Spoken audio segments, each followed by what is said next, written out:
Sa araw ng Lunes, ang Ebanghelyo ni San Marcos chapter 2 verse 18 to 22.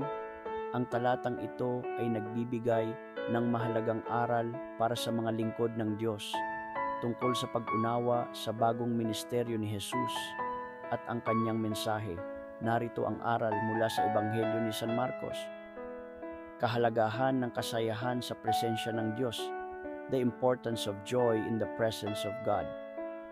Sa talatang ito, tinanong si Jesus kung bakit hindi nag-aayuno ang kanyang mga disipulo habang ang mga disipulo ni Juan at mga Pariseo ay nag-aayuno. Sumagot si Jesus na hindi nararapat na mag-ayuno ang mga bisita sa kasalan habang kasama nila ang ikakasal. Ang kanyang sagot ay nagpapakita na ang kanyang presensya ay nagdadala ng kasayahan at hindi ng kalungkutan. Ang mensahe dito ay ang pagdiriwang ng relasyon sa Diyos sa halip na ang pagsunod sa mga tradisyonal na ritual na maaaring maging mabigat. Pagtanggap sa bago, welcoming the new. Ang mga talata ay nagpapakita ng pangangailangan na tanggapin ang bagong mensahe at paraan ng Diyos. Gumamit si Jesus ng mga talinghaga tungkol sa bagong tela at bagong alak na hindi maaaring ilagay sa mga lumang damit at lumang sisidlan. Ang aral dito ay ang pagbabagong dala ni Jesus na hindi maaaring ipagsama sa mga lumang tradisyon.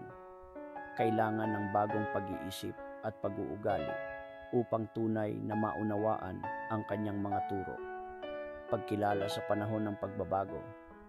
Recognizing the time of change.